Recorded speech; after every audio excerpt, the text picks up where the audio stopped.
Hello, would help if you actually focus the camera properly.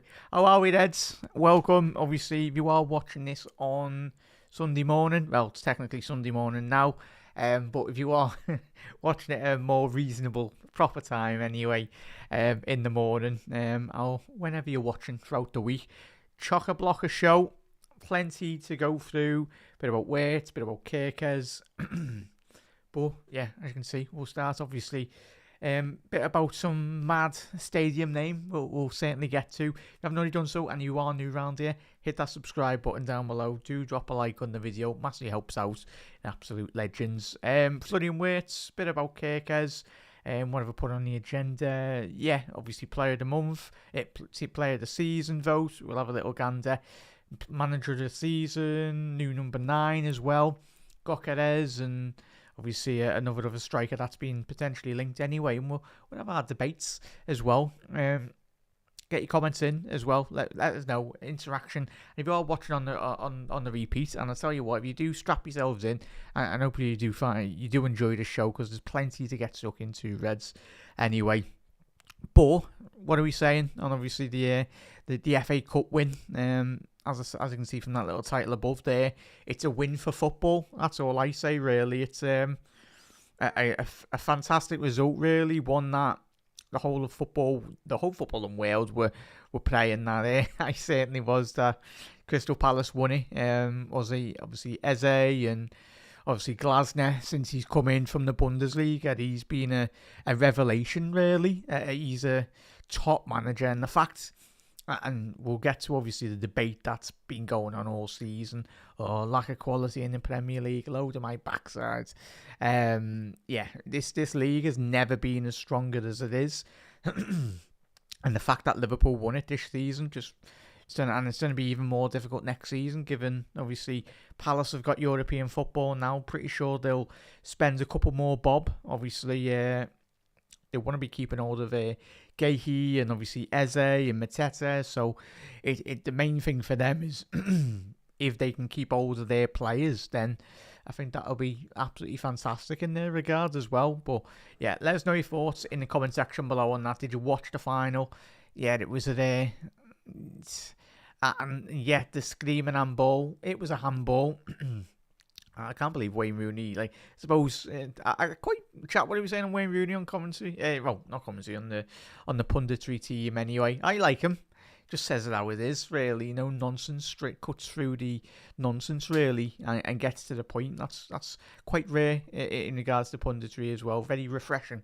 But when you listen to Wayne Rooney, he's been there, done that, worn the t-shirts, and sadly, he done it for the Man United, but you can still respect him as a player as well, because he was one of the generation's best ever, one of the best strikers that I think I certainly grew up watching as well. Him, Drogba, yeah. It's and just goes to show, like, obviously, there's good strikers nowadays, but I think he was a very rare quality, really, in terms of what he done in the game. Sadly, he done it for Manchester United, but it is what it is. But yeah, he's a very good pundit, and yeah, Wazza, stay in the punditry game. Don't go back into management, lads. You don't want to be doing it to yourself anyway. Yeah, I know it might pay well, but just for his own sanity, really, just stay in the commentary, even the commentary booth or whatnot. And yeah, you're very good as well. But I suppose when the money's good, you go anyway. So yeah. Yeah, big up to Plymouth as well. I think they got relegated, but I think given their new manager, he'll be back in the division. But big up there, O's online. How are we? Let's hope that's worked. There we go. I've actually sorted it now, chat, so you can actually everyone can see your comments properly. Jack, yeah, how are we, Ozan, lads?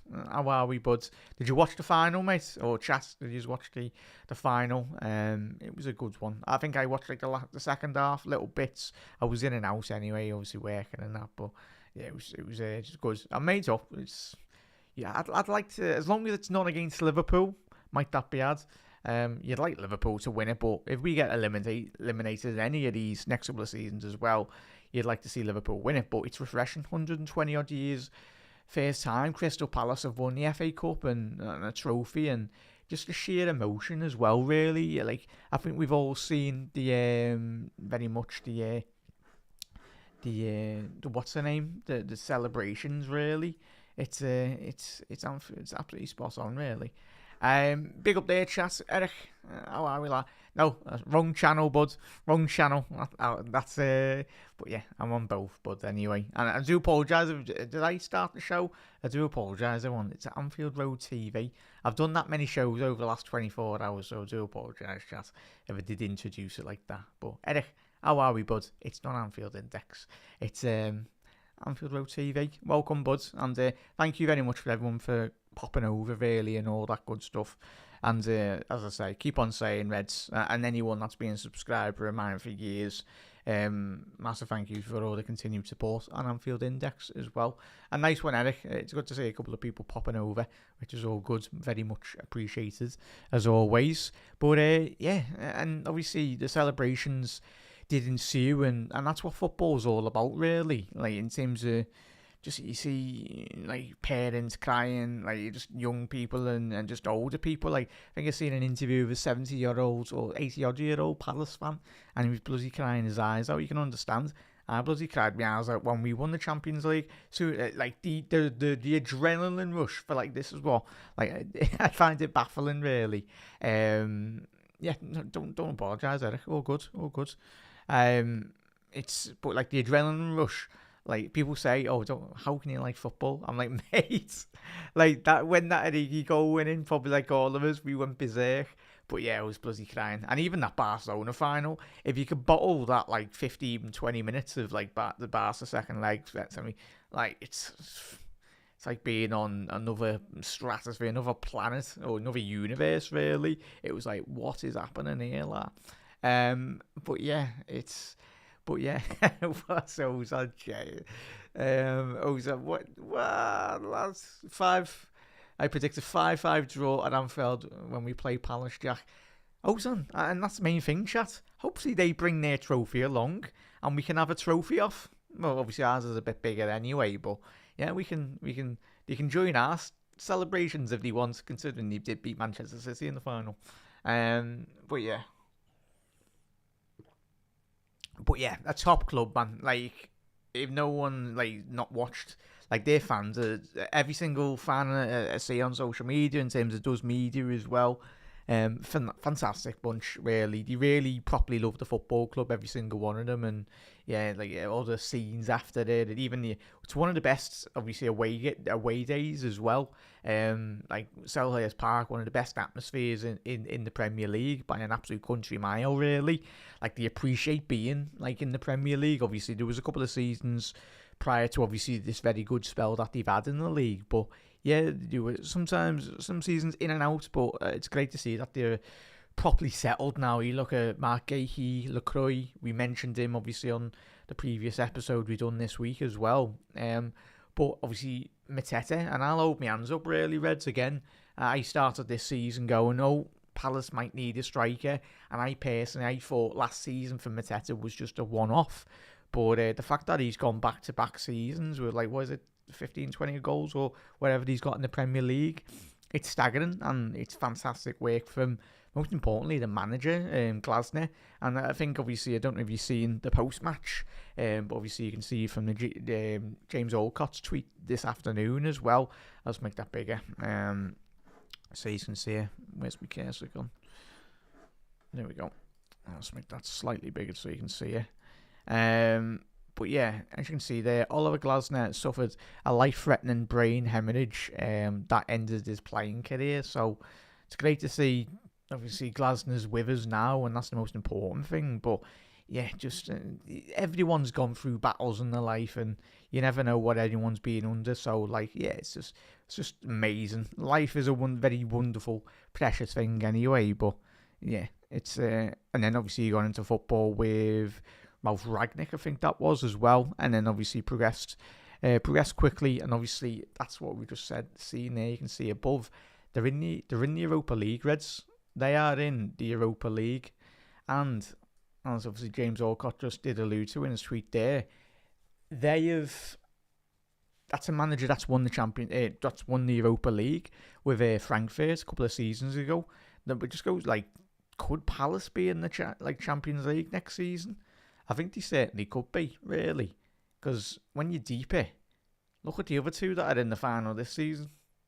Manchester United and Tottenham, and Palace are miles above them. They're a far superior team as well, but just depends. If Palace get a couple of decent results, they can certainly go on and win that competition.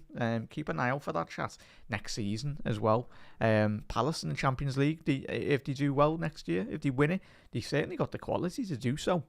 See that going toe-to-toe with Manchester City.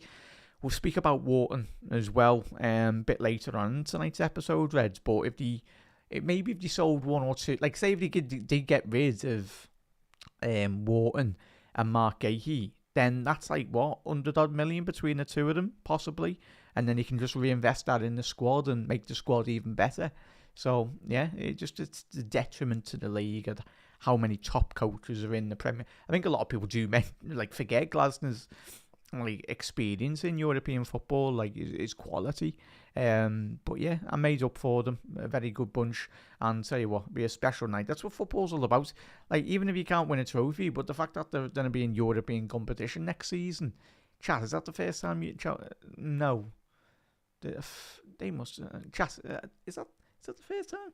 I'm guessing it is, but I'll be very surprised. It might be in 1920 or whatever. But Europe come in 1950 round that time as well, didn't they? Real Madrid went 5. But don't get me started on Real Madrid's first 5 European Cups, by the way. But yeah, that's another show for another night. So yeah, big up there, chat. Tops here, yeah. That's what we said, bud. That was what we're the Palace fans. They can come out over top. They can get it. If they stay the weekend, they can have an absolute merry time. But as we've said already, anyone, Merseyside will be drank dry, or the whole of the Northwest, really, because obviously everyone will be booking hotels in Manchester, sadly. But it's the only places, really. There'll be... So yeah, the whole football and will be descended, and Palace are very welcome to, because cracking bunch of lads and girls as well in terms of the fan base, and yeah, they're a detriment to themselves, lady, and I was made, I think, like all of us, as you can see there, football did win this afternoon. I know it was a handball by, but yeah, there you go, City. For Rodri's handball, we have Henderson's this afternoon, so football balances itself out, doesn't it? So yeah, we'll take your as much as we wanted to win the league then, but if City fans are complaining about handballs and all that this afternoon, was it? Yes. Was the Rodri one? Yes. Should you have got a red card? Yes. But you know what? If you're not complaining then don't complain this afternoon as well. Sometimes in football you need a bit of luck, and Palace did get that. The rules are the rules. Yes, it should have been a red card, but Palace aren't there to enforce the rules. The referees are, and but yeah, so unlucky. So yeah, there we go. Taps here. I'll tell you what, bloody prices are going through the roof, which is understandable. It's going to be big for Merseyside and the whole Northwest, really. Obviously, there's going to be people flying over from plane, by land, and by sea as well. It's going to be everyone's going to be having a very good time, and rightly so. But yeah, Eric, don't need to apologise, bud. All good. I probably did introduce the show wrongly anyway. I've done that many shows, which I enjoy. I love doing videos as well. So, yeah, it's probably done that a million times. Probably haven't even noticed. Yeah, it's after, as we said, go on to Anfield Index. I know you've probably already watched the videos anyway, but yeah, Dave will be live tomorrow. Hopefully there's a bit of for Daily Red on Anfield Index. There should be. Hopefully we get a bit more confirmation in the next 10 hours or whatnot, and we wake up to the official communication, the official tweet of Liverpool saying we've reached an agreement. That's what it will be. Liverpool have reached an agreement with Dutch right back to activate the release clause of Frimpong's deal, because obviously they drew this afternoon with Mainz by Leverkusen. How Borussia Dortmund have squeaked in the Champions League spots, I do not know. I was looking at the results this evening, and they went on a 10-game streak or whatever. Considering how poor they were playing this season, tell you what, they've pulled a rabbit out of the hat there, really. Obviously getting rid of Nuri Sahin Obviously, he was the manager at the beginning of the year, wasn't he? So, yeah, they got away with one there, Dortmund, in all honesty. But Mainz, Klopp's former team, they've got European competition. I think it is Europa League. Or is it, Freiburg have got the Europa League spot. They missed out agonisingly, I think, yes. It would have been great for them. Tell you, it would have been a special afternoon for their fans as well, getting Europe this season. But it wasn't to be. They've gone. They have got Europe, but it's the Europa League. So Freiburg have got Europa League, and Mainz have got the Europa League Conference. I think it was anyway. I was looking at it before. So it's good to see a couple of new faces in European competition as well. It's much needed, really. Big up there. How are we, Phil? How are we, lads? How are we? Hope you're well, bud, and hope you're all well. Do drop a like on the video as well, everyone. Massively helps out. Thank you. Hopefully, I've read that one there from Tafsir. We need, Timmy, big up there, bud. A couple of new faces in, which is good. I think Frimpong is a great sign. We need another sign in the centre back. Yeah, 100% there, Timmy. It's going to be. The thing is, Reds, we're not going to panic. Money's there, we all know, and I know, don't dwell too much on social media. Like, Liverpool will be doing business over the next couple of weeks anyway, and the money's there. If a big opportunity arises, and we'll speak about it tonight on a couple of the links as well. But yeah, so we'll quickly move on from the Palace one. Nice one there. Nice one for that result. Quick one on this. For any of the audio listeners, it is a tweet. Oh, bloody hell, wrong one. Why does it not come up? Oh, geez, there, Timmy. Trying to get your comments up. Come on, there we go. I think, read that one, bud. Right, so, for the audio listeners, the Sport with their tweet this afternoon. Looks like Glasner, just in 1 year, wins one major his first major trophy at Crystal Palace. Meanwhile, Mikel Arteta has went through multiple phases and yet to deliver more than one major trophy. Hang on, did I include the... Yeah, it did. I'll get to that. Yeah, ridiculous tweet by Arsenal fans, but nothing new there. So yeah, and that's football, innit? This is why football at the elite level is just small margins, really. If Arsenal fans are still backing Arteta, he's a good manager, but you can certainly get better out there, really. Honestly, you've got enough money to go out and buy an elite level manager. I know certain Arsenal fans and modern day football fans go, oh yeah, you won't get them. No, you won't. You don't find out until you put the money on the table for a manager, or you go to a football club. I want your manager to whack a 25 million pound bid in for a manager and buy out his contract. But yeah, Glasner. If you give Glasner the money Arteta's had at Crystal Palace, he wins more, if I'm being honest. Glasner is an experienced European manager. He's won in his first full season at Palace, Phase 1, compared to Phase 6 for Arteta.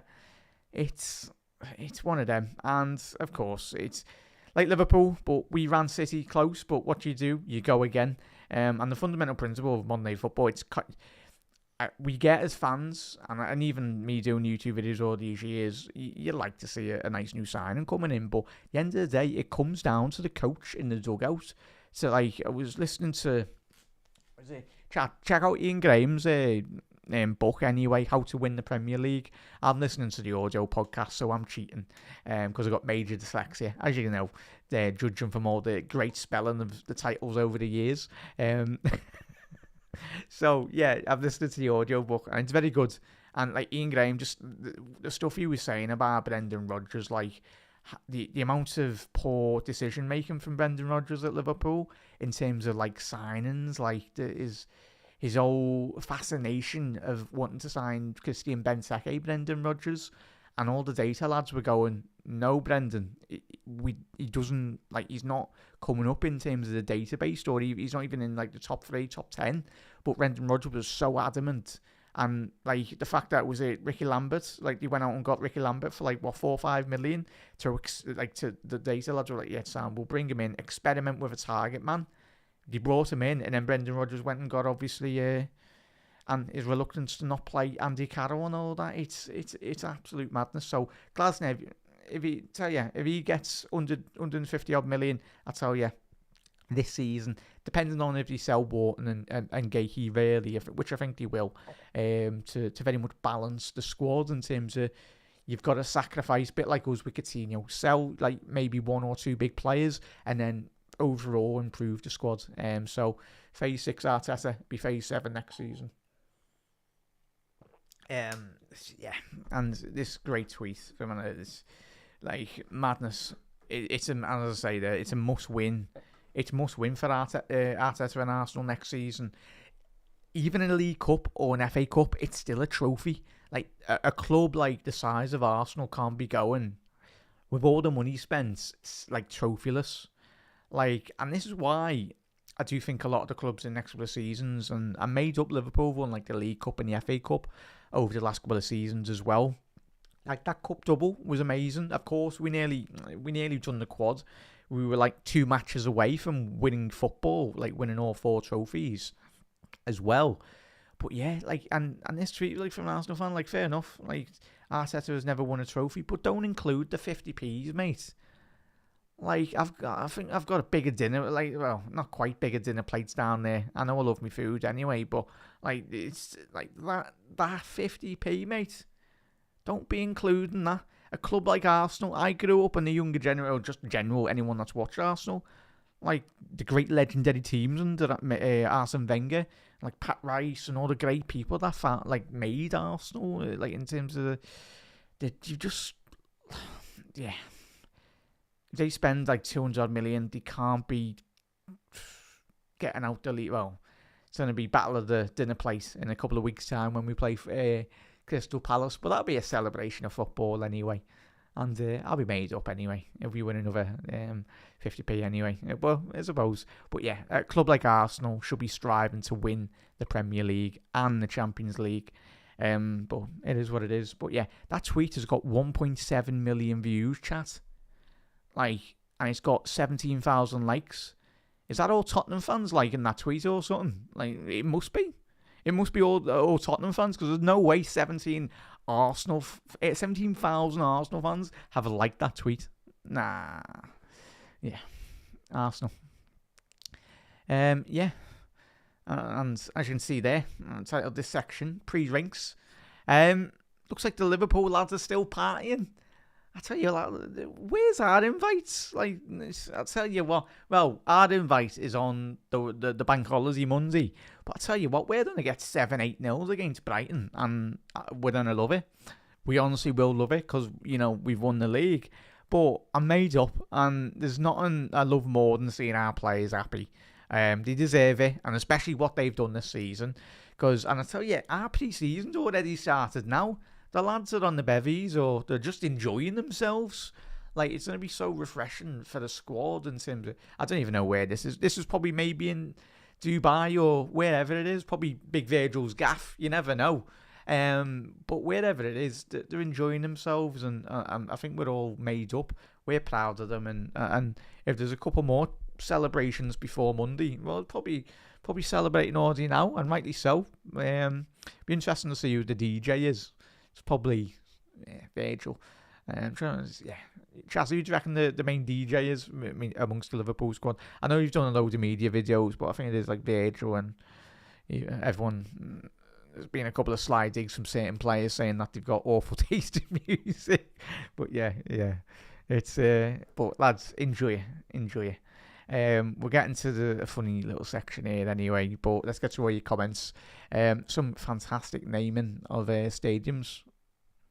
I think you know what's coming up. And Diaz, as Timmy said, big up there, Timmy. So Saudi, because it's Dave and Trev mentioned, head over to obviously the transfer episode that Dave and Trev done. On Friday, but the video's on there on YouTube as well. And the lads spoke about Diaz possibly maybe going back to Barcelona. That rumour, unless they don't have to sell Sutton, really, whatever's left of Barca. Obviously, the TV rights that they flogged ages ago anyway. It's going to be extremely difficult to generate any money, but yeah, it's going to be interesting to see where they get the cash for Diaz. But Tim, as you said, but it's gonna be interesting, really, to say the least. There'll be a lot of movement. I think the main two players, Timmy, as you'll know, and every Liverpool fan will be, I think it will be Darwin's definitely going. 100%. I think we all feel that, really, from all the reports we've seen over the last couple of months. And just obviously Arne Slot not selecting him as well. And then possibly Diaz. But I've got a sneaky feeling Diaz might get a new contract, if I'm being honest. Because you look at wages-wise, you're not going to get better value in terms of wages. But it depends if Diaz wants more wages. I think there'll be a lot more suitable offers away from the football club. But if he wants to go for more wages, he's a Premier League winner, if you didn't know. But yeah, maybe. But there's still quite a fair bit of... If the Saudi come, as Timmy said there, come in for him, if it was the Saudi clubs bid 70-80 million for Matoma, didn't they, in the January transfer window? So if they want to bid that, then it's good luck. I know if Diaz wants to stay, but it just comes down most importantly to the club as well. They deem that above average valuation of a player, then it's a lot of money to come in for the team. And Diaz, if he did go to Saudi, he'll get handsomely paid as well, and rightly so, because he's a very good player. I don't want to hear when it comes to signs. Yeah, 100% there, Timmy. We know that, bud, don't we? 100%. And that's where the magic is. And as I mentioned before, in terms of Ian Graham and in that podcast I'm listening to and in his book, like, the data lads were helping Brendan Rodgers so much, but it was just a case of Brendan Rodgers and his arrogance, really. That's all it has to be. Like, if you come into any job, like, you're not going to be, in life, you're not going to be amazing straight away. It's like, I and probably all of you want to learn as much as you possibly can. You're going to make mistakes, but if there's people there trying to help you, you listen to them, most importantly, especially if they've been there before you as well, and you know more than you. But I think you just want to be learning as much as you can in life as well. So that's my idea of, like, if I come into it and try and learn, try and do my best as well, like all of us. But Brendan Rodgers was like, nah, I'm set in my ways, I'm going to do it my way. And then the data lads finally had a manager like Jurgen Klopp that would listen. It's take into account. It was great. Ian Graham was saying when on chat, go and listen to it. It's amazing. They were speaking about when they was trying to, in terms of, obviously, Jurgen Klopp was massively on Julian Brandt anyway, but Jurgen eventually come round to it. But he listened to all the data lads, and he understood, like, obviously the presentations that they were showing him, all the data, and Jurgen was like, sounds. He wasn't stubborn. He listened to the people around him and the people that know best. And yeah, Salah, the data lads were all on Salah, saying, get him. How is he not being picked up by a European club? Obviously, he was below market value as well. Because Roma were going through a bit of financial predicaments as well at the time. So yeah, and very rarely do Liverpool miss in the modern era, but that's all a detriment to the hierarchy of Liverpool as well. And shout out to FSG.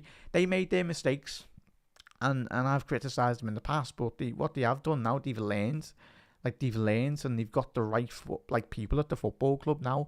Look at the mess at Manchester United, and even like Tottenham, I'd even say, like Daniel Levy. Like, we are in such a promising position, Reds, and we all know that as well. Yeah,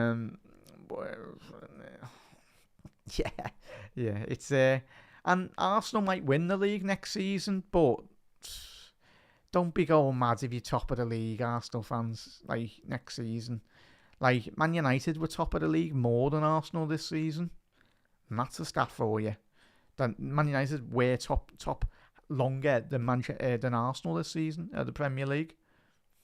So there we go. Just goes how ruthless we've been. But that's the lads absolutely on their jolly D's still, and rightly so, even if they are back in the UK. Yeah, obviously back in the UK now, obviously. Anna, quick one on chat. I know it's past the watershed, but what is this? What is this naming as a stadium? But yeah, it's you know what's going to happen anyway next season, as you can see there anyway. But as you can say, what a name. What a name. I'll just leave it at that anyway.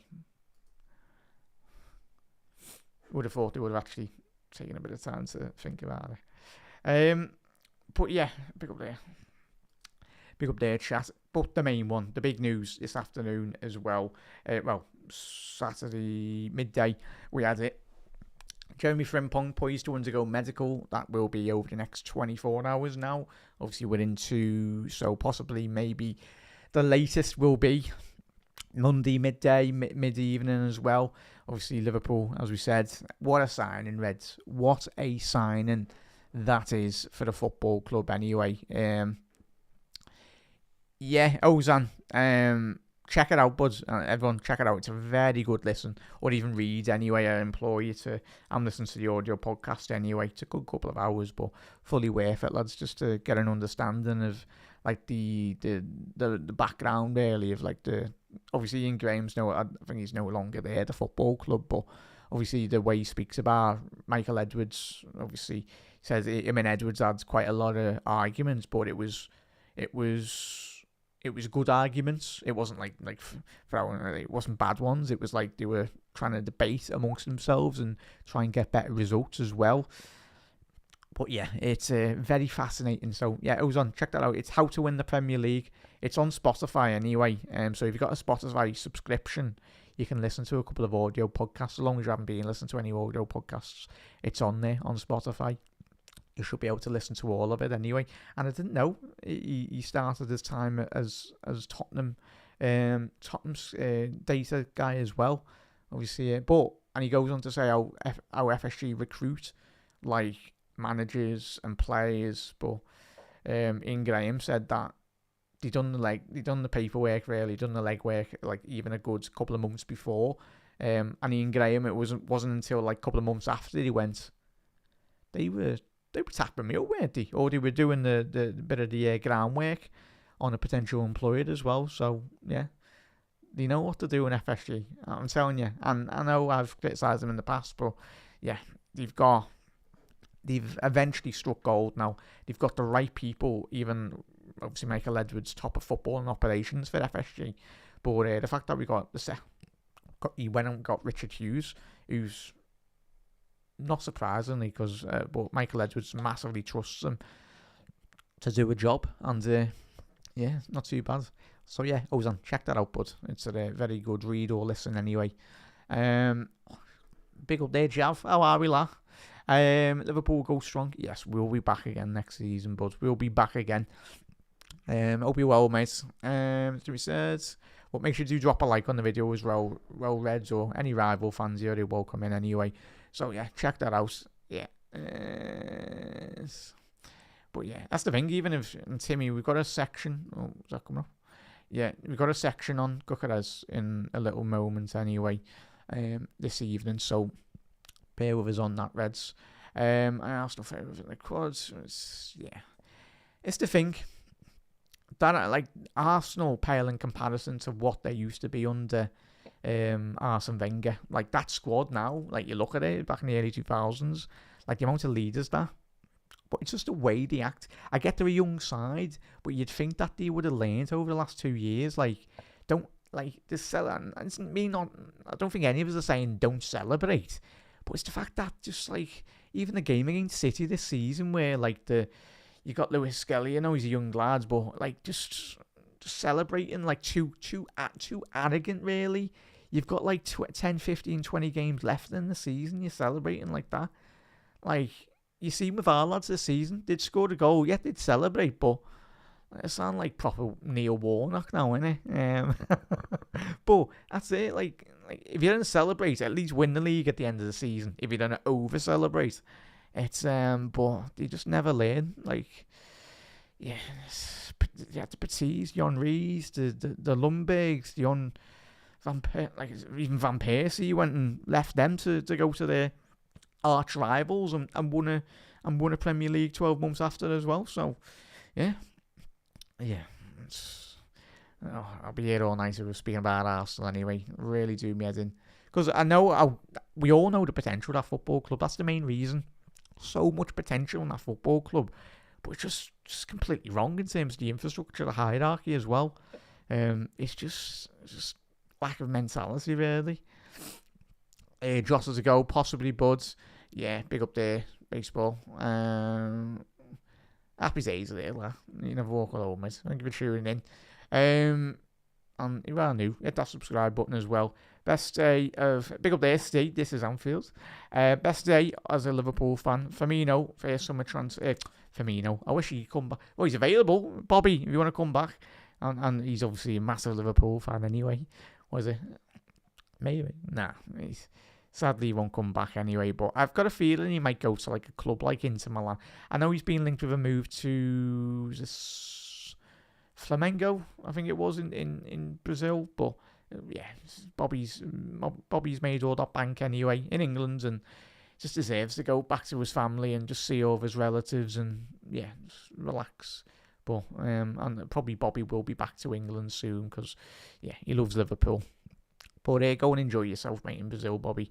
But in terms of Frimpong, first summer transfer, and City crumbles, yeah, where are they, Steve? And Connor Bradley, as we said, we'll get to that little section now in a little minute. But as you can see there, chat, we've got that fish. Apologies if you can hear me mouse moving, chat. And it would help if you actually bought a mouse mat so you're not hearing it. And yeah, if you're wondering what that noise is anyway. But big up there, bud. All right, Jack. Hope you're okay. Oh, not too bad, mate. Goodbye party. I didn't see that, mate. I didn't see that, Ant. Yeah, and for everyone, I say to all these, just as I said, just crack on. I'm not gonna say anything more about Trent now, and I'm just gonna focus on Connor Bradley and obviously the new lad coming in. Well, I do wish Trent well because he has been a legend for Liverpool, and I know everyone's disappointed, but wish him well. I'm hoping everyone at the end of the season gives him a good send-off.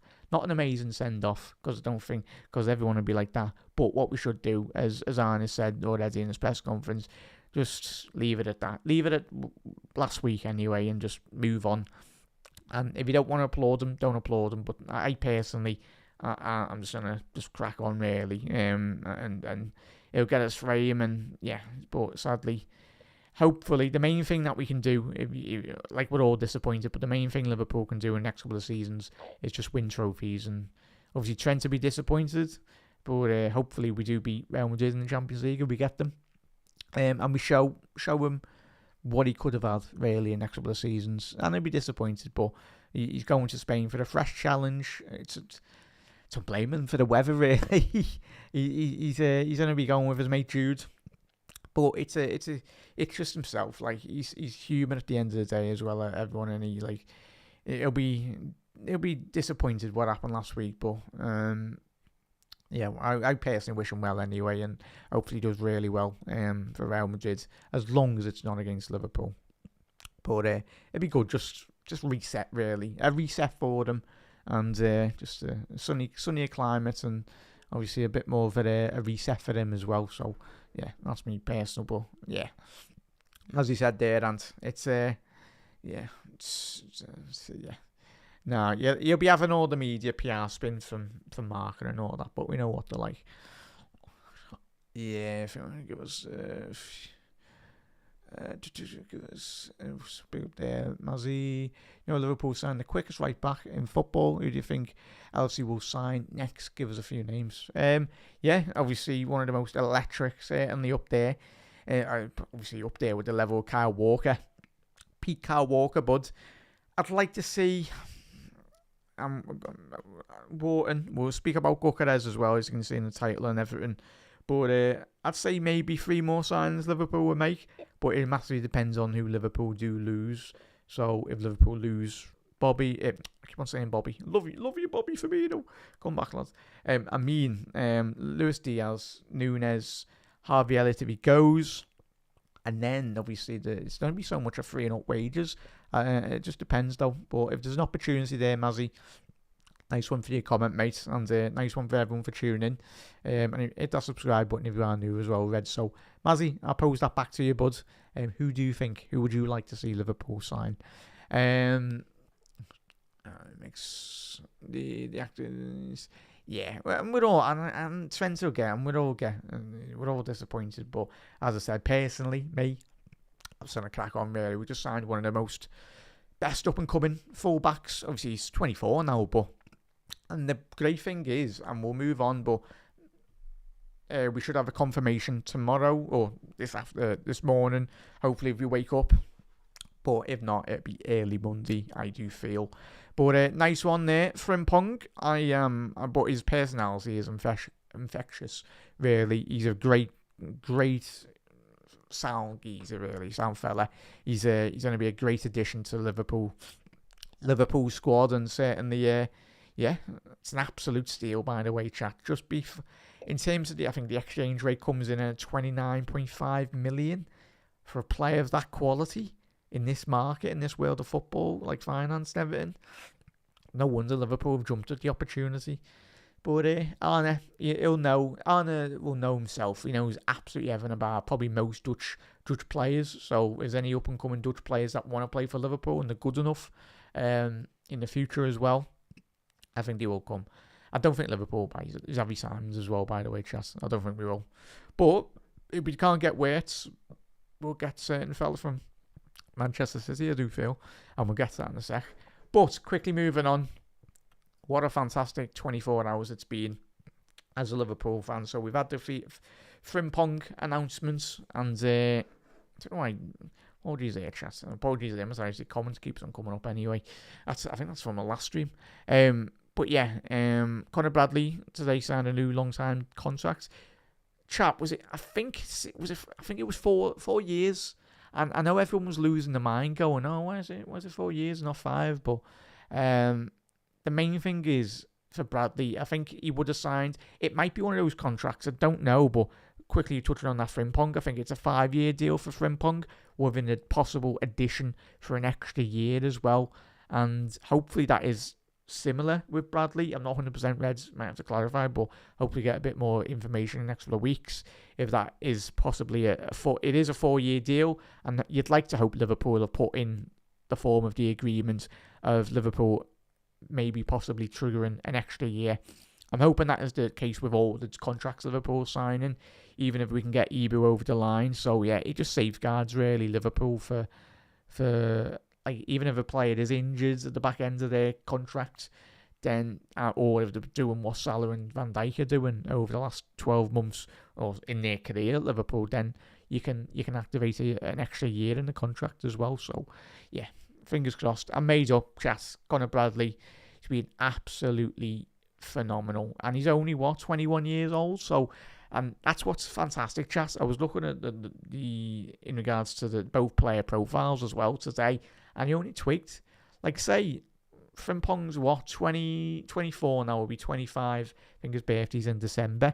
So Frimpong will be 25 next season, as we go into next season. So, say Frimpong leaves, say, at the end of his contract, say, 29, 30 odd. Conor Bradley's going to be 24, 25, 26, like 25, 26. So this is where Liverpool have got it absolutely spot on. But like Conor Bradley, of course, he'll be wanting to force his name is into the Liverpool starting 11 as well. But Liverpool have got best of both worlds as well. So maybe if Conor wants to move on in, say, 2-3 years' time, if he can't really break in ahead of Frimpong, but that's what the competition is all about. You want to be gauging this great competition because it's just going to drastically improve the player quality. And I, for one, personally, don't know how you feel, chat. Anyway, and all the Reds as well. I do feel, and this is not me having a go at Bradley because he's still a young lad, but in terms of the competition for Trent, I do feel Trent's quality could have been pushed over the last couple of seasons. Trent's not being the Trent that we seen like 3-4 seasons ago under a prime Jurgen Klopp team. I think the last 2 years have been very disappointing from Trent, if I'm being honest.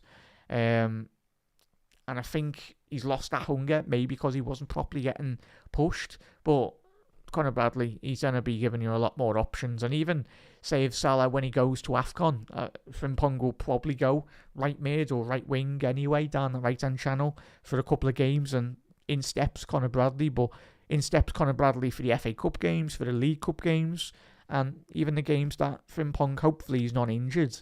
But if he is, then Conor Bradley's he's still got a lot of development to do as well, Reds. I get where everyone's saying about his game and that, but let's not forget, he's 21. Like, he's still got plenty of time to develop as a player. So, this one, Kevin De Bruyne to LFC Liverpool Reds. What are we saying, really, in this regard? I'll read out those quotes from Kevin De Bruyne in a little second. We'll go through all your comments as well. But make sure you do drop a like on the video as well. Reds massively helps out. How many are we on here? 15 likes. Let's get those likes up if we possibly can, Reds. Much appreciated. Let's keep Chiesa, please, and then get Zans. Steve saying keep Chiesa, please, and also get Dan's back to the Premier League, the English Premier League, with Sunderland as well. Obviously, Gaydon did go to on loan. Obviously, at the beginning of the year, last season, well, technically this season as well, he went on an early loan, obviously for Plymouth Argyle. He picked up an injury there, which was disappointing. Didn't really quite get a big opportunity at Sunderland, did he, Steve? But I'd agree, bud.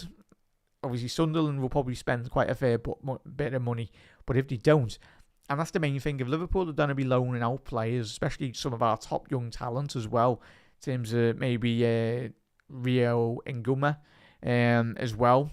Obviously, he's a phenomenal talent, probably Liverpool's best promising player that we've got. But if we're going to be sending Dans and sending Rio on loan as well, make sure that there's something in the contract that guarantees them game time. Even if, I don't know, everyone goes, if you send them to League One, but as long as they're getting first team football in League One and they're guaranteed to start in like 11. But if you're going to send them to a League One team, send them to someone at the top of the league, someone that's expected to get promotion. Because we just mentioned Conor Bradley. Chat, I think that stint that he had at Bolton was absolutely instrumental to his development, and that was a massive learning curve for him. Obviously, I think he had a year and a half at Bolton anyway, but he was massive for them, and you only have to listen to Bolton fans to say how much of an impact he has at the age of 20 odd as he was, and he was one of their main key players in their system. So, similar with any young players going away from Liverpool, send them to either like a top team in the Championship, or maybe even a top team in League One, or even a Bundesliga team. Preferably a Bundesliga team, ideally, chat. Because when Liverpool are doing the scouting, in terms of everyone goes Premier League tax, and that's what Ian Graham said in his book as well. Like, if Liverpool, as we are, have already analysed Frimpong, that's why I do think if Liverpool are going to be doing some transfers, Reds, again this season, it will be from the Bundesliga, because the lack of disparity, really, when the data lads are compared in the Premier League to the Bundesliga, there's not a massive drop off. It's one of the most similar leagues in comparison. When they run their analysis, like all the programs that they've got anyway, in terms of when you look at it. So the Bundesliga comes a close second, really. I think it's second or third anyway. So just keep an eye on the Bundesliga. I think Liverpool will do more Bundesliga deals, and we'll speak about a certain German attacking midfield in a little second as well. But quickly on that one, chat as well, it's Kevin De Bruyne's quotes after the full-time whistle, and I find it mad the City fans got having a go at Kevin De Bruyne. Like this fella won you numerous won the Champions League, won you numerous Premier Leagues as well. But yeah, it's mad the way certain fans are quite quick to go at players anyway. But I suppose but main thing is Kevin De Bruyne.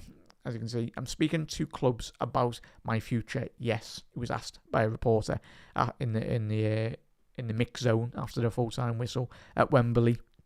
I want to play good football, whatever the decision. Staying in England, it depends who comes in. I have a family, young kids. I have to take care of the decisions that suit everybody. The decision is complex now. And I think in the other quotes as well, if you remember, he was asked in an interview, the reporter followed up that question with, is that in the Premier League? And he smiled, Kevin De Bruyne, and went, maybe. In regards to staying in the Premier League. But it makes sense, as I said already tonight on X, he's either coming to Liverpool Reds, Kevin De Bruyne, or he's going to Aston Villa, and I'll tell you that now. Because obviously, as he said, he can't vacate his family in the middle of like they're all settled. So it's either going to be Liverpool, because Liverpool, Manchester, or Cheshire, where most footballers do live, in and around the northwest area as well. So yeah, he's going to be coming to Liverpool. I know everyone goes, oh, his wages, but he's coming in a free. Liverpool have got big wages. Let's not forget we paid Thiago Alcantara 200 grand. And yes, Kevin De Bruyne, he's not going to be playing 38 games a season, but we're not expecting him to do that. He's going to come in, and if anyone's not seen the Gary Neville interview with Mohamed Salah, go and check it out tonight before you go to bed, or if you wake up tomorrow. It's a fascinating interview. Salah says we've got room for him if he wants to come. Like, Salah said that. And that to me, when I seen that yesterday, I was like, wow. So something going on with Kevin De Bruyne with Liverpool, chat. So yeah, like, go and watch that interview. You make of it what you will, but he's either coming, for me personally, he's either coming to Liverpool, or he's going to be going to either an Aston Villa, obviously a Midlands club, or somewhere close to Manchester, really. Not Manchester United anyway. You wouldn't do that to City fans, so keep an eye on that, chat anyway. Yeah, he's always on. They absolutely fumbled it. But you mentioned it, Graham. Obviously, when Harry Redknapp got brought in, Harry Redknapp was very bit similar like Brendan Rodgers in terms of Redknapp was just very old school, really, which you can understand. He was like, he wasn't a believer in the data science within football as well. So he's like, oh yeah, he just wasn't believing in it. And yeah, it's madness, absolutely madness. And it was mad what he was saying about Gareth Bale as well. He predicted that Gareth Bale would like explode to be like the player he was, even like 5 years before as well. So it's just mad. It's mad. Yeah, seeing that ant anyway, but yeah, it is what it is, bud. It is what it is. Big up there. Happy days there, chat. He will stay fit. I think it was Arne Slot quoted, I don't know if you've seen the comments this afternoon, but in his press conference, I think he said something about Chiesa, or it might have been in terms of he'd given an interview over the last week or so about Chiesa, and he said he wants to see Chiesa have a full pre-season at Liverpool, and the way he was speaking about Chiesa, Slot, I think Chiesa will be staying around. I honestly think Chiesa will be staying around. I know we've all went, and there's been links over the last 24 hours about him. Obviously, we had the report, it was a couple of nights ago, about the Gazzetta dello Sport reporting of Napoli potentially expressing an interest for Chiesa. But there's no way we lose Chiesa, Nunes and Diaz, and even possibly Jota in one window. And I think Chiesa deserves an opportunity, really, Reds, if I'm being honest. As long as as Slot says, as long as he gets back to full fitness, there's a very good player in there. And the fact that he can play on left wing, right wing, and even through the middle if needs be, he's just got a lot of variability, really, in different positions. And that's something to keep an eye on as well, chat, in terms of newcomer signings over the next couple of weeks as well. Have a look at what positions those players playing as well. There was a big emphasis on the data lads over the last couple of seasons as well, is buying players, and they spoke about this when they brought in Fabinho. They analysed him and said, he can play right back, not just central defensive midfielder as well. So Liverpool, if they're in the market, we're not just shopping just for one position. If that player can be a lot more versatile, obviously you spoke about Milner, his versatility. That was a massive facet in terms of why Liverpool went in for him, because he could play a variety of positions. Even Adam Lallana, if you go all the way back there as well, obviously a good attacking midfielder. But obviously you could play a couple of positions, just playing the 8 and the 10 really. So yeah, if you're going all the way back then. And Bobby Firmino, I think when the data lads, as Ian Graham says, Bobby Firmino come in with the premise of even the data lads and even the Liverpool setup and the scouts, they personally didn't understand, especially Brendan Rodgers. Yeah, we've already mentioned Brendan Rodgers tonight, but in terms of the other lads, you were like, you can play 3 positions, but they weren't too sure. And then Bobby become the Bobby we all know and love. Obviously one of the best false nines, if not the best false nine, over the last 5-6 year period prior to his end of Liverpool career anyway. But yeah, he come in, the data lads had him, Bobby Firmino, as a winger, as one of the positions that he could have played. I think it was like left winger, central attacking midfielder, and of course striker, or false nine as well, striker. So yeah, let's keep an eye on that, Red. So when you're having a little look at some transfer targets for Liverpool, or it's all about not just facilitating one position in the squad, you've got to be able to play numerous positions, and if that's the case, it helps you massively. It helps the rotation within the squad as well. Players that can play different positions, it goes massively in terms of when they're analysing the data. It goes drastically higher in regards to when they're doing their overall analysis of an individual player as well. So it's very good. Yeah, I've seen that one, man. Sorry, there, chat. Big up there, Mazzy. Who do you think will be even stronger? If you had to pick one, Wirtz or... Whoa, actually, I rushed into that one. Wirtz, Isaac or Alvarez? That's a great question, bud. Mazzy, who are you selling there, bud? Chat, reply to Mazzy's comment there. It's a very good question. You've teed us up perfectly there, bud. We'll go to that next section of Wirtz to Liverpool. So, yeah, on that one, I'd say Wirtz, Mazzy. Buddy there, bud. I'll get your comments up. Oh, I do apologise, chat. I need to fix that. I don't know why it's overlaying. Still getting used to this. So, yeah, I'd go Wirtz. Chat, reply to Mazzy in terms of what would you go for, bud? I'd go Wirtz. But I know it'd be a lot of money, 120, 130, 40 odd million. But as we've seen, if no one's seen that what Bayer Leverkusen done when they sold Kai Havertz, Bayer Leverkusen do not like Bayern Munich, which is understandable if you're a Bundesliga side. Bayern just absolutely poach every single player's best team, and the reluctance to not want to sell to Bayern Munich. I think it was Bayern Munich at the time when they wanted to sign Kai Havertz. I think there was a valuation of 120, 130 million that Bayern Munich were wanting to buy him for. Or not that, like Leverkusen set that price tag for Munich.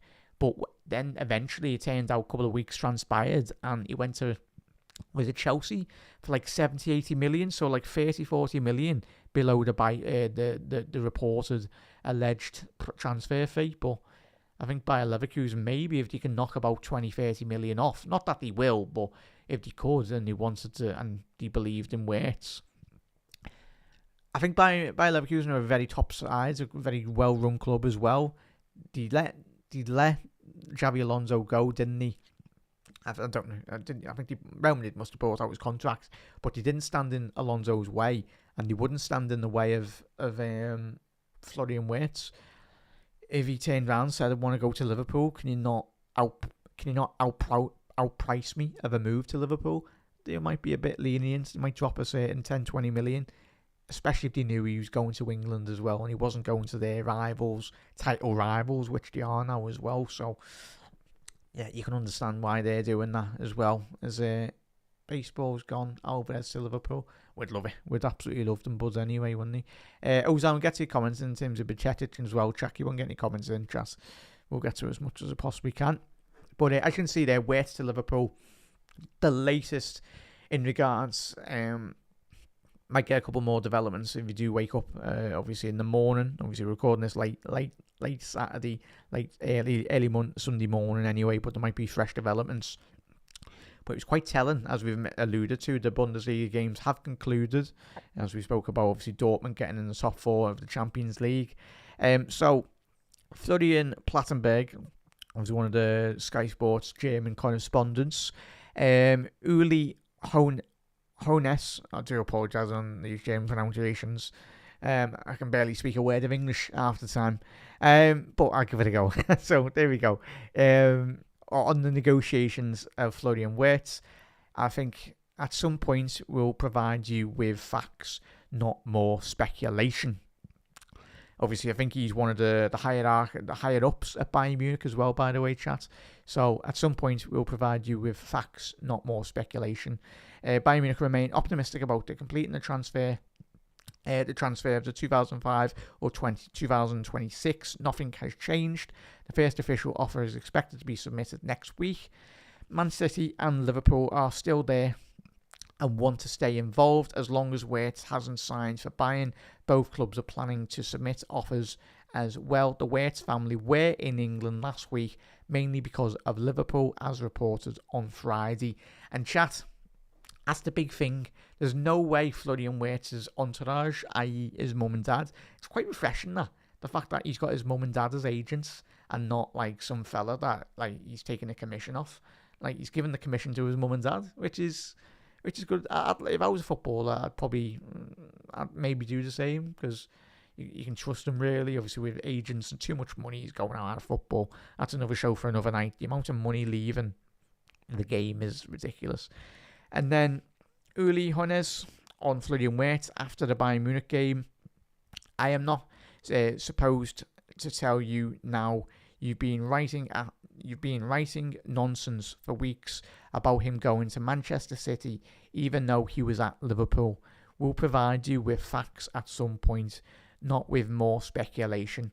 So it sounds to me, I think that's one of the Bayern Munich hierarchy people as well. He's absolutely fuming. That to me sounds like a sporting director or one of the big bosses of Bayern, absolutely furious that one of his potential targets has gone to Liverpool. So he's having a go at the German media, or world media anyway there, Uli Hoeneß. So madness. Things might look quite positive. Chat anyway. So on the Florian Wirtz to Liverpool as well. As I'm saying there. So Reds, let us know your thoughts in the comment section below in that regard as well. He's absolutely smashing the comments tonight, everyone. Do appreciate them. Do apologise. Yeah, Steve, I'll get to it. We'll get to Awesome Hen, and we'll get to Kerkez in a little second as well. Done well for when. Yeah, 100% there, and that's what we've got to be thinking of, and that's certainly what Arne Slot will be thinking about as well. But much appreciated. Yeah, 100% there, but about Palace, he'll be celebrating, and Trent will be celebrating. He will be, and yeah, it's his last goodbye anyway. The club will be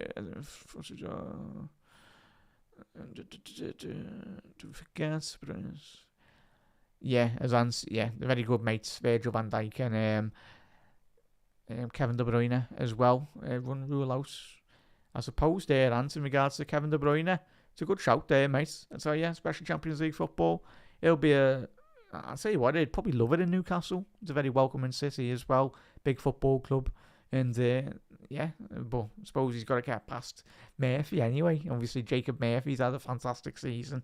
He certainly will get ahead of Jacob Murphy anyway, but yeah, player Kevin De Bruyne, could you imagine if they keep hold of Isaac, Newcastle, and they've got Kevin De Bruyne in behind? I feel like Gerrard and Torres all over again, so yeah, especially if Kevin De Bruyne stayed fit.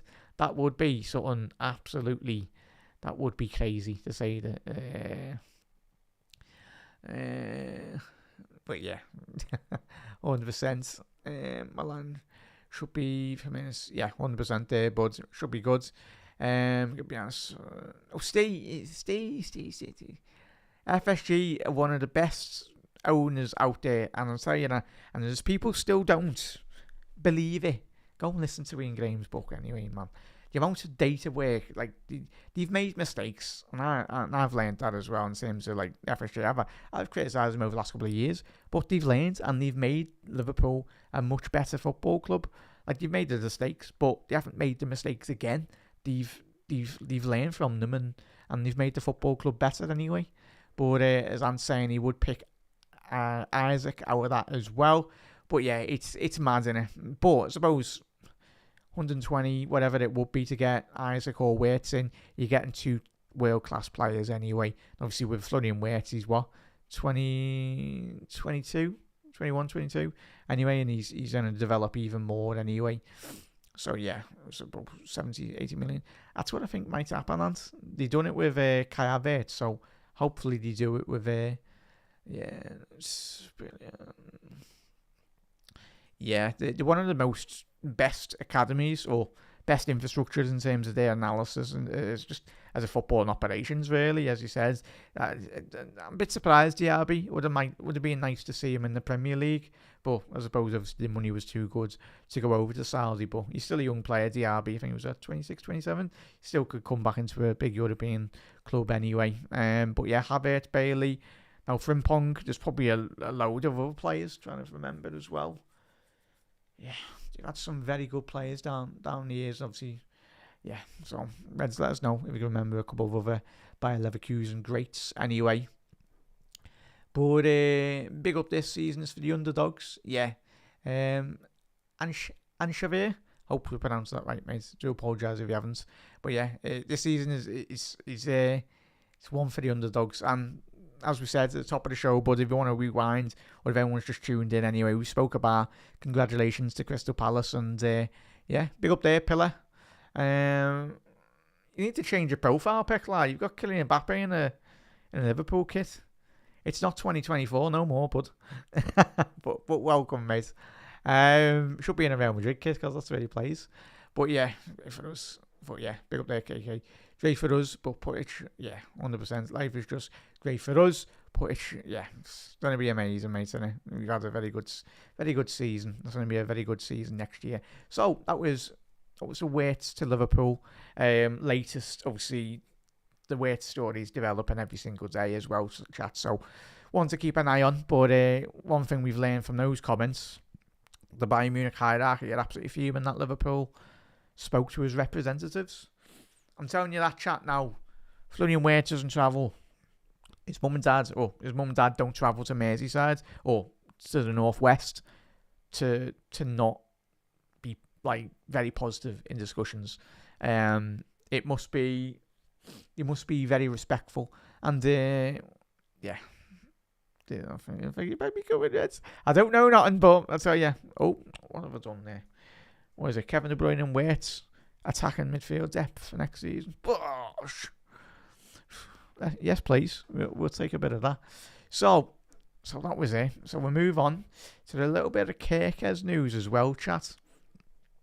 If you've missed this one, I do apologise. I was meant to have concluded that on the show before. Obviously, Ben Bosak as well. So Ben obviously put a great tweet out about Kerkez, obviously saying he doesn't understand. Don't think all of us don't really understand why Kerkez wasn't included in the shortlist for the young player of the season, because he's been absolutely tremendous. Well, Ben says, ridiculous he didn't get nominated after the season he's had. He ranks third of goal contributions amongst players aged 21 and younger in the Premier League, and he's a fullback as well. And then Milos Kerkez, chat, I'm hoping this is Kerkez's official account, but I'll be very disappointed. I think it is, but it might just be a fan. I don't know, because there's certain mad fans out there that create like burning accounts of like football players. It's like you got too much time on your hands there. But Kerkez, if that's the actual Kerkez, don't worry. Someone saw it, i.e., obviously seeing his quality. Is that a Liverpool? Hopefully. But yeah, he's a very confident player, Kerkez, but I suppose that's what you need if you're a footballer. If you don't have confidence or a little bit of arrogance, really, you're never going to make it in football. You need to be a bit of confidence, but obviously being humble and mixing at the straight time anyway. But if he is coming to Liverpool, and certainly Dominic Szoboszlai would have seen Kerkez, and all the Liverpool fans would have seen your quality, mate. But possibly just depends on the fee as well. I think, obviously, after the next 2 weeks, I think soon as the Premier League season is done, or if it's officially confirmed that Bournemouth aren't getting the European spot, that's why you will see quite a fair bit of development on Kerkez over the next couple of weeks as well. Soon as it's sorted with the European spaces for Bournemouth, hopefully they get a European spot, chat. I don't know how it's working at the minute in terms of them, but if they can, then I think you might see a lot more news coming in and out of Bournemouth in terms of players. But Kerkez, lads, if he is to come to Liverpool, I personally would like to see us go for Hato, but I wouldn't turn down Kerkez. And well, as we spoke about a couple of nights ago, my ideal left back is Yuri. But if Liverpool are going for Kerkez, he's certainly, it's either Kerkez or Yuri really for Liverpool. Two very talented left backs that we should be in the market for. And I like Hato's profile. He can play centre half, play left back as well. So one of them chats. But Kerkez, we all seen your quality there as well. A couple more topics really to go, chat. Nearly done anyway. But we had a bit of new number 6 as well, chat. If you've missed the news this week as well, Liverpool are monitoring the situation of Adam Wharton. It's thought that Wharton could fetch around 60 million. Probably you'd estimate 60 to 70 odd million. And I'll tell you what, that's even a steal. It's an absolute steal if that is the fee. I think Wharton, fresh off, well done lads, winning obviously the FA Cup with his Palace side, and I'm pretty sure there would have been Liverpool scouts watching the game or even in the ground as well. Would have certainly, Liverpool will be all over this deal. I'm hoping, as long as Liverpool have done the legwork a bit sooner. We know Manchester City bid for him in the January transfer window, but every top club will be monitoring Wharton because he's a highly talented player. But I think, I don't know if he's watched much of the game this afternoon, chap, but obviously I watched the second half as well. But his sheer size, his composure, obviously his technical ability on the ball speaks for itself. But he's takes probably a lot of in terms of data lads high on the charts and everything, in terms of profile, in terms of potential. But as we said a couple of nights ago on the channel, on Anfield Road TV as well, he is the dream for number 6, chat. I know obviously we spoke about Stella a couple of nights ago, but personally, Premier League, more Adam Wharton, and especially if Liverpool do lose Tyler Morton as well, could you imagine in squad depth as well? If Endo's probably going to stay, but if Liverpool lose Tyler Morton, which is probably expected, one of the players on the list that we should be moving on in the summer as well. But that's where the spot will open up in that number 6 role. And the more the merrier, the better quality coming in. You can, as we said, you can never have enough quality. And Liverpool brought in Wharton, especially if he surrounds himself with the likes of Gravenberch, McAllister. He's going to be learning from them so much from a technical point of view as well. So it's going to be one of them Reds. Just a little one. Obviously, that was coming from Jack Cogan in regards to his article this week as well. So keep an eye on that one, Reds. It won't just be Liverpool. It'll be a lot of European clubs. But let's hope Liverpool at the front of that queue, really. And we've put a couple of negotiating factors as well. But new number 9 as well, chat. Obviously, if we've got we've got 4 more topics to go through anyway, chat, and then we'll conclude. We're going to be speaking about in number 9, speaking about the narrative of debunking of a weak league. Going to be speaking about the player of the season and the manager of the player of the season as well. So get thinking about that as well, Reds. Let's rattle through a couple of your comments as well, chat. Do apologise. Be up there, and Brighton starting team. Oh, tell you what, it'd probably be the medical staff or like the physios or even the data lads might get a go as well. Tell you, the lads are still going to be. We'll be 5-0 down on Monday night, and we're still going to be partying. I'm hoping the lads are still celebrating in the dressing room. The Brighton lads will be going past, going, "What's happening in there?" But it was like the Liverpool lads will be like, "Do you want to come in? We've just won the league if you didn't know." But I tell you what, even if we're getting battered 5-0 on Monday night, we couldn't give a toss, really, could we? We couldn't care less. We've just won the league, and the away end will be absolutely bouncing, and we'll be all bouncing anyway, regardless of the score. Doesn't really matter. But we're just there for vibes, and certainly the players will be anyway. And on the starting 11, as I said, it'll probably be the medical staff and all that lining up anyway against Brighton, in all honesty. Wouldn't surprise me. A Frimpong Palace game. Speak to one as well. Yeah, possibly, but possibly. But yeah, Steve, that would be good, wouldn't it, mate? audition on Sunday as well. Yeah, that's going to be Wharton. Hopefully, Richard Hughes and Liverpool lads will be doing the business. But let's show Wharton, final game of the season, what he could possibly have. Like, not just for Wharton, but for Kerkez, for anyone that Liverpool and the data department want to be signing. Just show them scenes. Those scenes in the Premier League, Liverpool finally lifting a Premier League trophy at Anfield for the first time in 35 years in front of fans. Of course, we've done it a couple of years ago with Klopp and that, but it's going to be absolute mega really doing it in front of fans as well. So yeah. Interesting there. So we will be in for a lot of players, mate. But new number 9 as well, chat. Let us know your thoughts in the comment section below. For me, these are the 2 strikers, and I think for a lot of yous really out there as well. Reds, you got Victor Osimhen 26, and then you got Kerkez 26. Obviously that's the reported fee that they are allegedly available for, that the BBC Sport did allude to this week. But chat, I tell you, do you imagine we bring in Wirtz? And if Núñez, like we're all thinking, does move on, Liverpool need to be going big for one of these 2 players. I'm telling you that now, chat. My personal preference, as I've been saying over the last couple of seasons, I'd love Isaac, but that's not really a reality, is it, Reds? If we're being honest. For £60 million for either of those strikers, if Liverpool got one, and then we'd be absolutely flying into next season.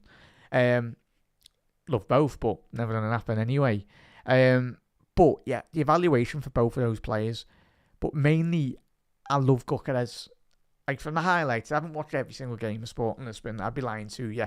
But when we've all seen his goals, my man has got 79 goals and assists in 56 games this season for Sporting Lisbon.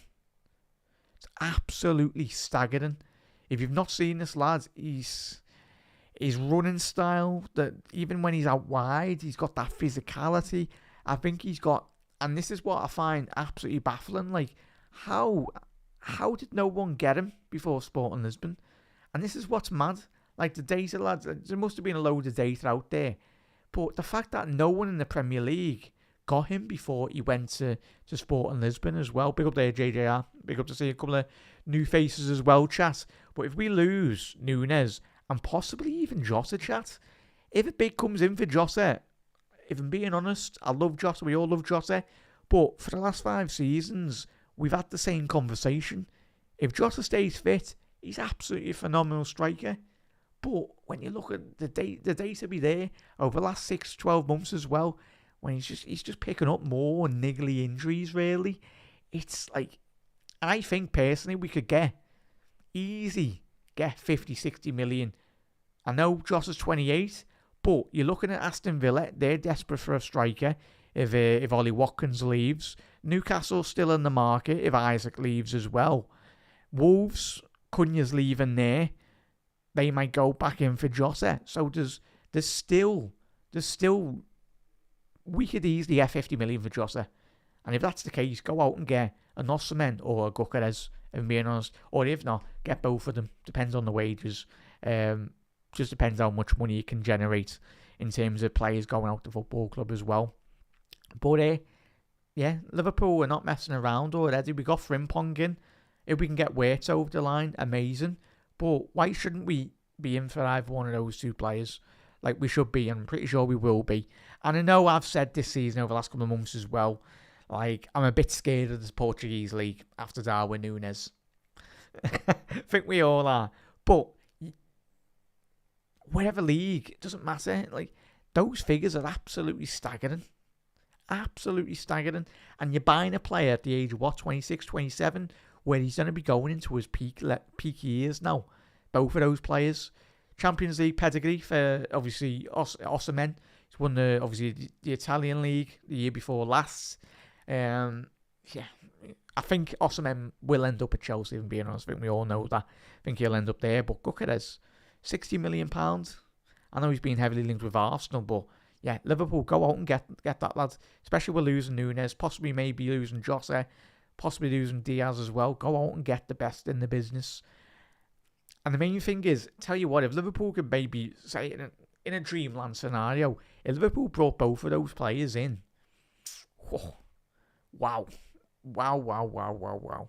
Like, that is competition. Like, that would be amazing. Is it possible? Probably not in terms of the wages, but what we can do is dream. Like, we got both of them, like, easy. I'm just saying straight away. The amount of goals those two lads would score across European competition, Premier League, FA Cup, tell you what, man, we'd go very far in all those competitions, and we'd certainly win the league title next season. If, yeah, we would. I honestly would. But for me, personal chats, you have to pick one or two, Kerkez or Osimhen. Who are you picking? Give us a name in the comments. Anyway, so, yeah, and as Romano says, 39 goals in 34 games in the Portuguese league this season. Kerkez winning the title. Obviously, they did win the league this afternoon. Obviously, I think it was Benfica drew. Or I think both teams drew anyway. No. Yeah, no, Benfica drew and Sporting won 2-0. And obviously, Kerkez got the second goal this week as well. So he's a big game player, man. Obviously, Sweden, if you're a Swedish fan, for the international football, you're absolutely buzzing. You got Kerkez and you got Isaac. You're absolutely buzzing, mate. You're sorted for like the next 5 years in an international stage as well. Good luck anyone coming up against Kerkez and Isaac. If you're the Swedish coach, I don't know what formation you play, but surely you must be playing a two striker formation. There's no way you leave both of them players out. Like, you just let both of those two lads just stay up the top end of the pitch and just run in behind anyway. So, fair play to them. And let's hope Liverpool can get to business. We've all watched on the repeat as well. Let us know your thoughts. But both elite level strikers. And let's hope Liverpool are in for both of those players. But mainly, I think personally, I'd go for Kerkez. But let us know. I do think Osimhen will go to Chelsea anyway. But yeah. Weak league narrative as well, chat. Yeah, we'll get to that in a little second. And that is one of the best stats I've ever seen. And we'll get to that obviously, the Paul Jewell. Shout out to former Wigan manager. Obviously, the former Derby County manager anyway. But it's a Premier League classic manager in there anyway. As Anne said there, at Coventry. Yeah, he was at Coventry, mate, in the Championship. And, yeah, there's quality there in the Championship, chat. Like, obviously, I know we all know football's evolved, but there's still quality in the Championship. And this is why I find it absolutely baffling, really. The Championship, one of the most difficult and most demanding leagues in European football. Like, if you want to buy a physical striker, you're buying from the Championship straight away. Like, it's the most physical, demanding league in European football. Sheer amount of hours and minutes that all play is. Pick up there, stay. One to lap. Good shout, mate. I think it'd be probably, I think for 30 odd million, but I suppose English quota. But me personally, I'd like to see. He's a good player. Not saying he's a bad player, Steve, but personally would go for either Kerkez or a Osimhen. I think he's a great up and coming striker, Delap. Possibly, I think he should go really for a team like Arsenal or somewhere where he's guaranteed minutes. But still a young player. He can still, even if he goes to like say a Villa or like a Brighton or a Bournemouth. If you're him, you're personally going to a Brighton, a Bournemouth, or an Aston Villa, or even a Newcastle. Ideally, those four teams, and then he's still got age on the side as well. He's got time. He's only 22, so he can still go and get that big move, especially if he proves himself at like a Newcastle or somewhere. Teams will be straight in for him, but even if he goes to Newcastle, he'll be getting Champions League football as well. So it's one of them. It'll be yeah, as Anne said there, all of our top goal scorers, Rushy. Yeah, so I know we all know football's developed, but there's still quality out there, chat. Look at Jamie Vardy. He started late in his career. I know we know how much money's like in football swirling around, and it's like the amount of fan pressure. Like, say if you brought, like, I know we bought Ben Davies from the Championship, and Jürgen had to go anyway, and he didn't even play him, and you can understand. But like, there's some gems out there in the Championship. I'm telling you that now. But yeah, I think Kerkez is a prime example, as Anne said there, Rushy, and all the other legendary Liverpool forwards. There's plenty of them anyway. But I know it was a different world down then. But I'm telling you, there's probably a lot of players that have never really got an opportunity that really didn't hit the peak. But it's all down to big up. A lot of football is all about luck, really, getting scouted at the right time and getting the opportunity. But yeah, chat, one of the last closing points as well anyway. Obviously, we got the Premier League Player of the Season, you got Manager of the Season as well. But this narrative, this ridiculous narrative, Week League, I've said title, yeah, okay. Staggering this, chat. I'll make that slightly bigger so you can see it, chat. But yeah, this was obviously after the full-time whistle in the FA Cup finals. But as you can see there, this is what the scenario could be. So you got European qualification. So bear with me, chat. I'll read this. Listen to this one because it does get a bit confusing. Crystal Palace in a European place, a Europa League place, especially when I can't read. I know it's late. Europa League space plus the team finishing 6 in the Premier League as it stands. So whoever finishes 6 gets a Europa League spot, because it's fantastic. As we said at the top of the show, Palace getting a Europa League spot. And then 8th place would be a European spot if Chelsea win the Conference League and finish 6th or 7th. So 6th or 7th. And then if that all happens, 10 Premier League teams could still qualify for Europe. But the Premier League was meant to be poor. Don't know. It's just lazy analysis from a lot of rival fans, if I'm being honest. And that statistic says it in itself. If England does get 10 teams in Europe next season, that would be amazing for the league. It'd be amazing. Especially if Tottenham beat Manchester United. Come on, Tottenham. Palace have won their first trophy, first FA Cup in 120 years. What was it? Bologna won first time in 20, 30 odd years. Their trophy. Newcastle first trophy in 70 years. So come on, Tottenham. Your season is now. Your time is now. Come on, son. Have an absolute worldie in that final, lad, if he's even available. And then this fantastic stat, one of the statistics of the season. Get on this if you missed this one. It's from The Athletic. Amarin's points per game ratio in the Premier League is lower than Paul Jules, who managed 24 winless games with Derby County in the 2007-8 season. And that's obviously coming from Up to Joe. Look at that. We knew Manchester United were poor. But wow. We all know, and even us as rival fans, when we analyse Man United, everyone. But United fans are still deluded. They still think they're a big club. Amarin, I don't know why you went. You should have just stayed the Portuguese league and won a couple of league titles. Just ridiculous. That job, it's an impossible job at Manchester United until the people running the football club go. And even Jim Radcliffe, we've seen that car crash of an interview that he gave already this season with Gary Neville. And the fact that they've cancelled, and that's what's mad. I know we all laugh and joke, but it's Man United.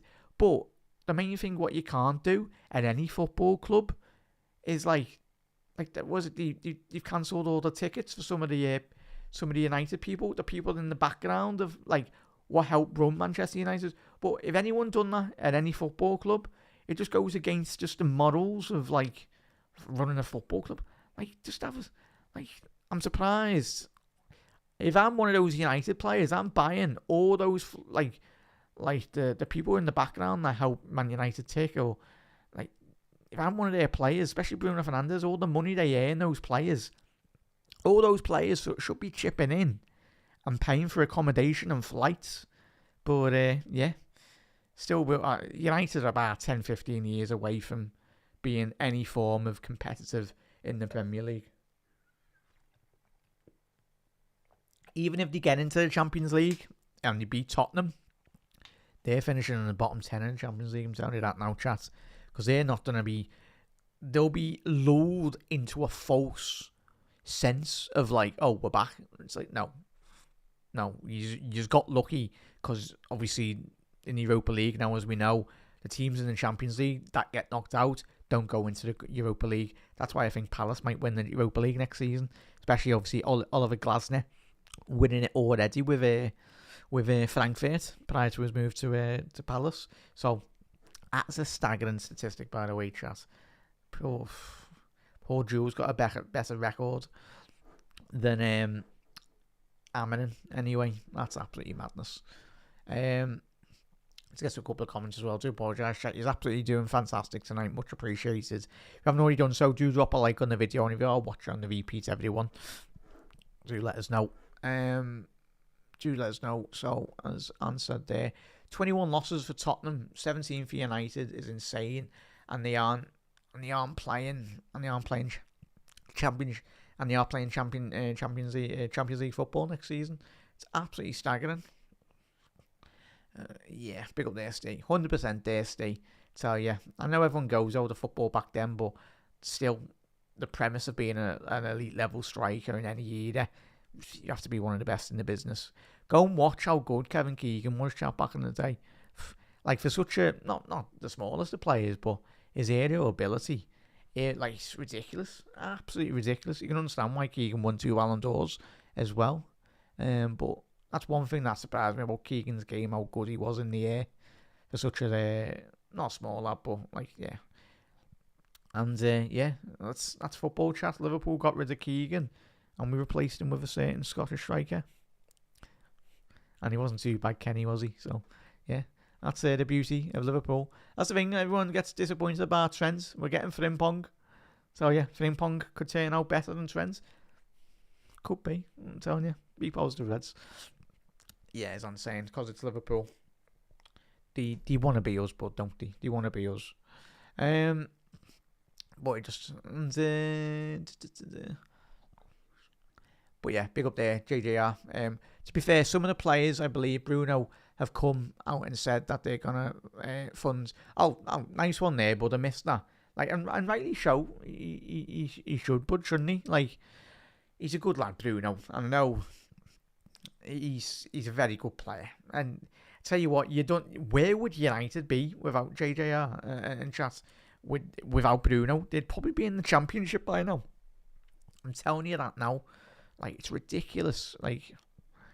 But you'd like to hope so. The players and that will be getting the staff tickets and accommodation. It's just mad. The people running United just haven't got a Scooby-Doo, have they? Big up there, Bear. Happy days, lad. Happy days, bud. Boss dogs, then, mate. But welcome, as we said, we are a Liverpool channel, but even if you're a rival fan, everyone's welcome anyway. Just a good community as well, everyone. Much appreciated.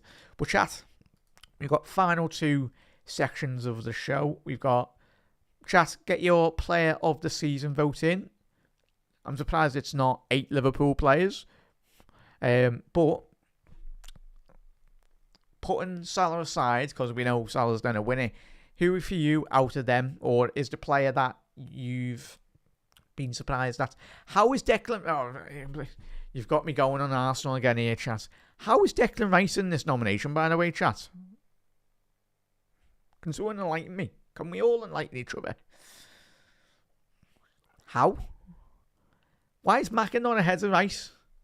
Liverpool should have had all 3 midfielders because we've absolutely battered everyone in the league. Dom, Gravenberch and Maka should have been in there. But Morgan Gibbs-White, phenomenal season. He should be there. Gravenberch, 100% should be there.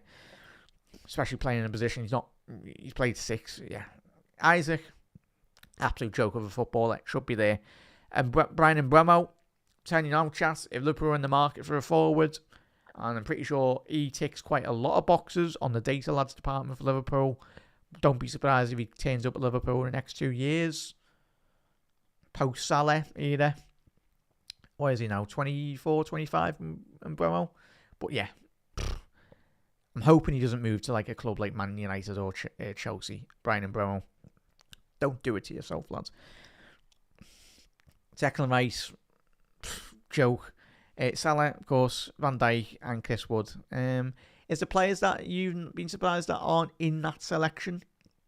I.e., not for Rice, but yeah, it just goes to show the quality from Brian and Brown, the amount of goals, amount of assists he's contributed, him and Wissa, really. I tell you, and that's one club that do very well with their data department as well. Obviously, Brighton speaks for itself, but the great recruitments that Brentford do, second to none, really, in terms of their analysis and everything. And that's what's so refreshing when you see, especially Brentford, the fact that they hadn't been in the league, was it like 70 odd years? They hadn't been in the league, but they're a consistent top 10 team now. Brentford, they're only a couple of signings away from me personally seeing them getting into your possible Europa League spot or a Europa League conference spot. You just need, obviously, maybe one or two, or I'd say maybe 3 or 4 key additions to their starting 11. I think they'll be sound anyway. But yeah, Salah gets the vote. But if you have to pick a non-Liverpool, if you have to pick a non-Liverpool player out of that selection, who would you pick? For me personally, it's got to be. It's between, for me personally, if you have to pick a non-Liverpool, but putting our lads aside, because we know one of our lads is going to win it, i.e. Salah. Between Isaac and Mbeumo, me personally, if you have to pick a non-Liverpool player. But yeah, if it wasn't picking any Liverpool players and none of our lads were in that vote, yeah, go with Isaac. Yeah, Isaac and Mbeumo. But yeah, hopefully Mbeumo gets a big move. It's expected he'll go in the next 12 months anyway. I think Wiss has already been on record anyway. But Mbeumo, if you're going to a top club, do not go to Manchester United, please, lads. Don't do it to yourself. Go to a Newcastle or a club in Champions League football, even an Aston Villa as well. They'll do the world of good. I'd love him at Liverpool, but I don't think we'll get him. But I'd be very surprised if we got him anyway. Certainly a great addition. But yeah, Isaac running up to Salah, me personally, as well, Reds. But as Anne said, he'd possibly go with Wood. Yeah, he's had a very good season. I just find it mad anyway, chat. And that goes to show, obviously the big target man in modern day football as well. Yeah, he's had a tremendous season, tell you. Absolutely refreshing. I think when we seen the transfer of him going from, where did he sign from? Was it Newcastle? I think it was, wasn't it? He signed from Newcastle. And we were all going, what? But yeah, even shout out to Elliot Anderson. He's had a very good season as well. So yeah, be interesting. We're all hoping. Sorry, any City fans in the comments. But if City can miss out on Champions League football, we will be there. I'd love it. I'd love it if we beat them, as Keegan said. What an interview. But yeah, I'd love it if Forest or Villa and beat Manchester City to a Champions League spot anyway. That would be very good. So yeah. But yeah, Ivan Toney, top player, man. Yeah. And that's one signing that Arsenal should have got, really, mate, isn't it? They should have got Ivan Toney before he moved to Saudi. But Toney, living his best life. Go and get that money, lad. Don't blame him anyway. And he's doing quite well in the Saudi Pro League, I think he is. Looks like Mitrovic might be coming back to the Premier League, I think. I think he might come back to Fulham, if I'm being honest. Because I think I've seen reports over the last couple of weeks of him potentially going. So, chat, we know who's going to win it, but I was interested to see who you possibly would vote for in regards to non-Liverpool players. As Bear said, Gravenberch was a big surprise. He has been, mate. I think all of us, not for me, because I did watch quite a fair bit of Ajax at his time when he was over there, and then even, obviously, his little spells of he just wasn't getting an opportunity at Bayern Munich, and it just goes to show the exact model Liverpool go for. They look in the market and they go, right, what value can we get for 30, 50 odd million? They look the data lads, but even he didn't have to be a data expert or whatnot. Everyone knew Ryan Gravenberch's quality. Everyone's going, oh, he didn't work out in Bayern Munich. Doesn't matter. He just wasn't given an opportunity at Bayern Munich.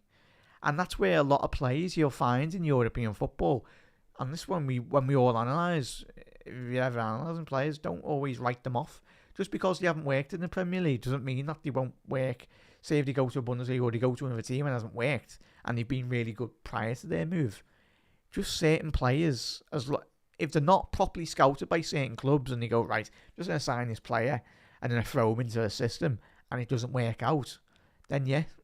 But yeah, being a breath of fresh air there. And the fact that was it his interview he did this month, I can't think it was for Sky or one of the sports channels anyway, go and check it out. And even he said he's not an arrogant player. He knows he has to do a job, Gravenberch, and he doesn't whinge about it. He says he'd like to play a number 8 role, but he understands the manager and the role he needs to facilitate in this squad. And he's like, sounds, I'll play it, but I'm not going to whinge. But tell you, and that's how good Arne Slot's management is of Ryan Gravenberch, that Arne Slot has properly coached him. Like, not having digs at Klopp, but, you know, Klopp and certain players in certain moments didn't know how to get the best out of us. Not all the players, obviously, Bobby, Salah and Mane speaks for themselves, but it's like, i.e. Gravenberch at his time at Liverpool, it's night and day, really, when you analyse Gravenberch under Slot and under Jurgen Klopp as well, for me. And Maka, Argentinian maestro, yeah, he's give Maka a new contract, by the way, chat. I'm hoping we're boxing off Ibu next, and then the next player that deserves to get a massive increase is McAllister. He's going to be the next future captain of Liverpool, chat. Post Salah and Van Dijk here at Liverpool when they retire. It's going to be Maka all day, every day of the week. Happy days there, but through 56 years, happy days there, mate. You would have seen the ups and the downs as well, mate, and that's what we say, Reds. Even in our good moments, but we get behind the lads even in our difficult moments as well. And we're all a sensible bunch. I grew up in an era of Brendan Rodgers. Obviously, I don't quite fully took in. Obviously, he was a very younger Red in the Houllier days. Would have been about 5 or 6 in the early 2000s anyway. But it's better when you grow up in it, Reds, in terms of when you appreciate everything a bit more. That's not taking anything away from the younger fans out there as well. But as you grow older, when you're learning a lot more about football as well.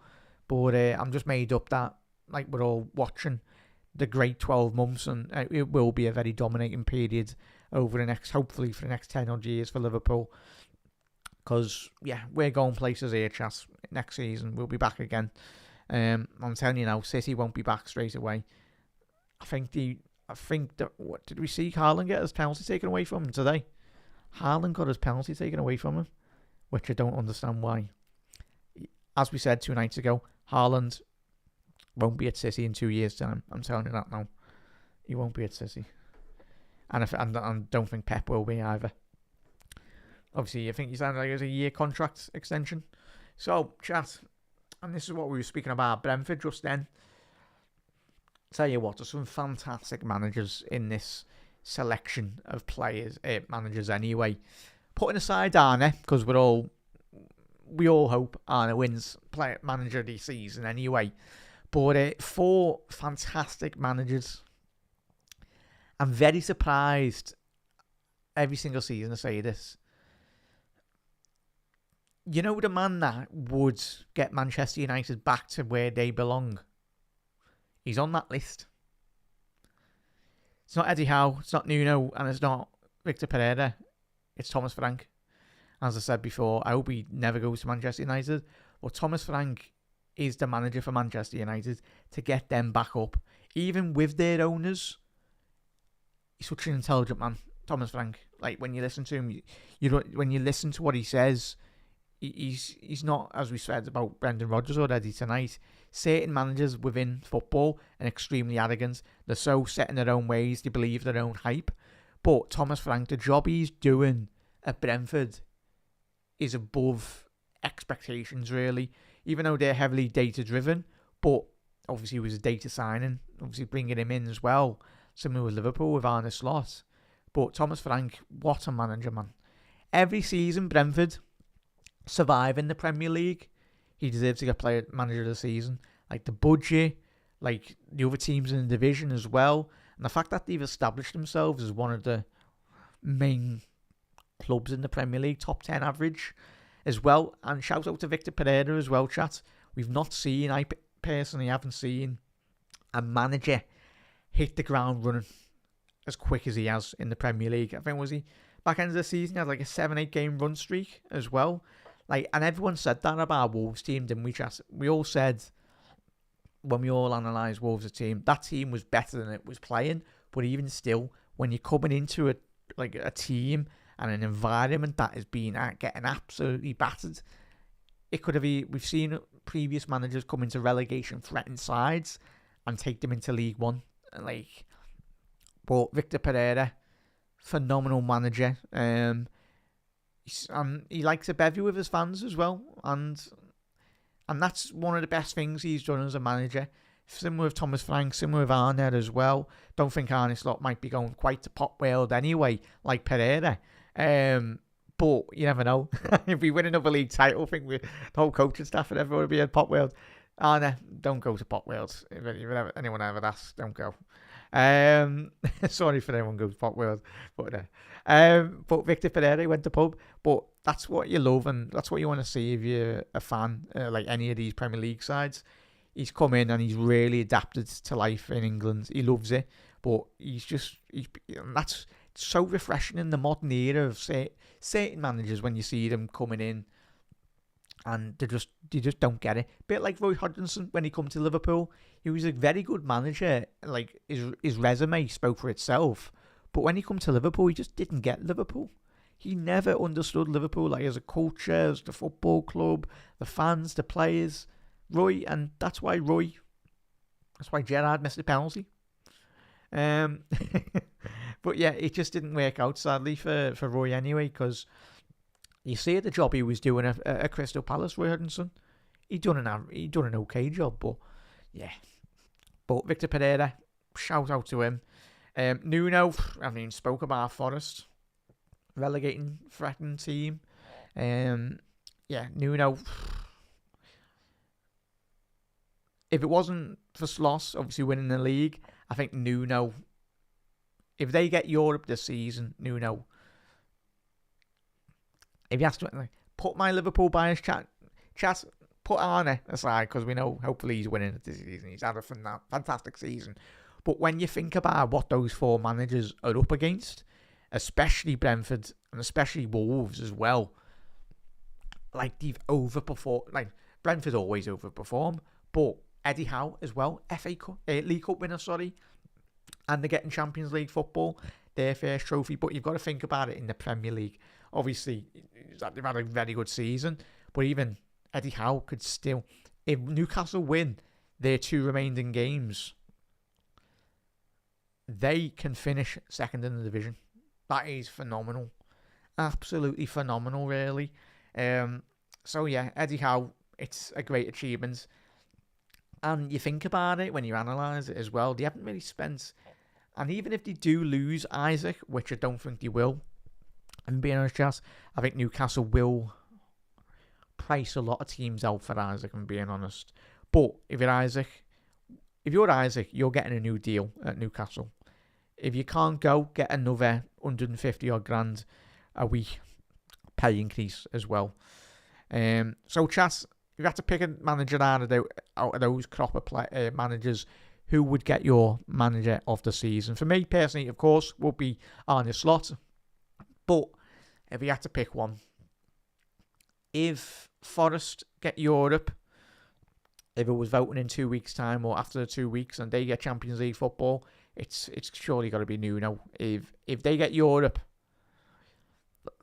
madness, absolute madness. Yes, you've spent money, but it's Nottingham Forest. It's Nottingham Forest, man. As you said there, see some great strikers for Liverpool, some of the best. Yeah, as Ant said, look at Mo at Chelsea. Yeah, so many players get absolutely wrote off as well. And chat, I know I kept on mentioning it. Obviously, the audio podcast I'm listening to, the book, the Ian Graham's podcast, and there's a chapter where he speaks about Aspas. And just Liverpool didn't play him in the right position. And he went through, Ian Graham, about the statistical analysis after he left Liverpool. He was getting like third top goal scorer behind Benzema and Messi, like every single season. Like his record in La Liga at Aspas. I know it didn't work out at Liverpool, but that was mainly due to Brendan Rodgers not playing him in his right position. He was a good player, he just wasn't given an opportunity. I know we as fans wrote him off, but listening to that insight was very interesting. And when you deep it and when you analyse life after Liverpool for Aspas, it's one of the best strikers in La Liga.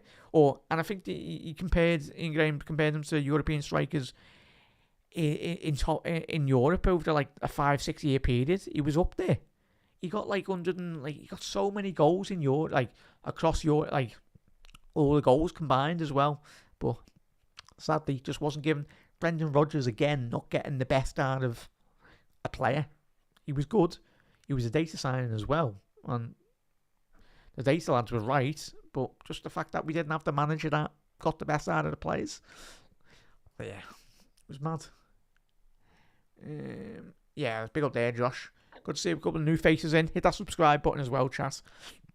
This is the final, obviously, section of the show this evening. But 35 people on, still in. Much appreciated, everyone.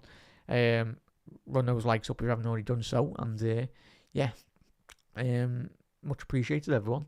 Let's get to a couple of comments. Josh, yeah, that's the main thing, Josh, innit? Liverpool can't be allowing Ibu to run out his contract. Obviously, Dean Huijsen, as we know, went to Real Madrid. Very good move for him. Very good move for him. He'll do really well, especially under Xabi Alonso and a free back. I think the main thing for Real Madrid is getting their left-sided defender. Obviously, filling the Grimaldo role. I think they've been linked with that Benfica as a full-back, former Manchester United left-back as well. Another player that Manchester United had on the books. They let go as well. Just goes to show the mess. Like that lad, I can't is it Kerkez or Caceres or probably nowhere near with those names. But the Benfica lad, I think it's Benfica, but yeah, it's Benfica. The former Manchester United fullback. But it looks like he might be going to Real Madrid, and if they do, I'll tell you that's a stellar signing for them. Absolutely fair.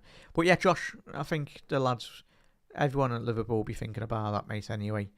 There's no way. You'd like to hope we don't lose a player. But if we do lose him on a free, Josh, then you'd like to hope Liverpool have already done the legwork, really, in terms of bringing in a potential player in 12 months' time that we know that we can get and develop, really.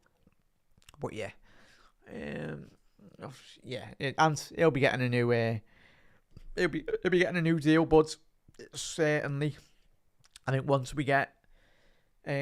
Ibu signed down and a couple of the other lads signed down to new deals.